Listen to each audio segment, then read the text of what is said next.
Mark எழுதிய நற்செய்தி அதிகாரம் 7 இறை வசனங்கள் 14 முதல் 23 முடிய.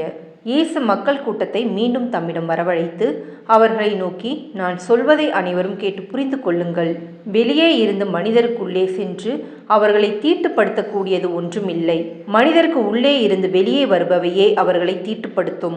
கேட்க செவியுள்ளோர் கேட்கட்டும் என்று கூறினார். அவர் மக்கள் கூட்டத்தை விட்டு வீட்டிற்குள் வந்தபோது அவருடைய சீடர் அவரிடம் இந்த உவமையை பற்றி கேட்க, அவர் அவர்களிடம், நீங்களுமா இந்த அளவுக்கு புரிந்து கொள்ளாமல் இருக்கிறீர்கள்? வெளியே இருந்து மனிதருக்குள்ளே செல்லும் எதுவும் அவர்களை தீட்டுப்படுத்த முடியாது என உங்களுக்கு தெரியாதா? ஏனென்றால் அது அவர்களுடைய உள்ளத்தில் நுழையாமல் வயிற்றுக்கு சென்று கழிப்பிடத்திற்கு போய்விடுகிறது என்றார். இவ்வாறு அவர் எல்லா உணவுப் பொருள்களும் தூயனவென்று குறிப்பிட்டார். மேலும் மனிதருக்கு உள்ளே இருந்து வருவதே அவர்களை தீட்டுப்படுத்தும்.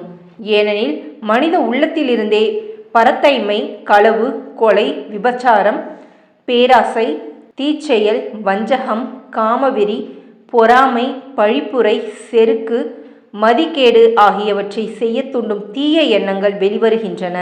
தீயனவாகிய இவை அனைத்தும் உள்ளத்திலிருந்து வந்து மனிதரை தீட்டுப்படுத்துகின்றன என்றார். இது கிறிஸ்துவின் நற்செய்தி. கிறிஸ்துவே உமக்கு புகழ்.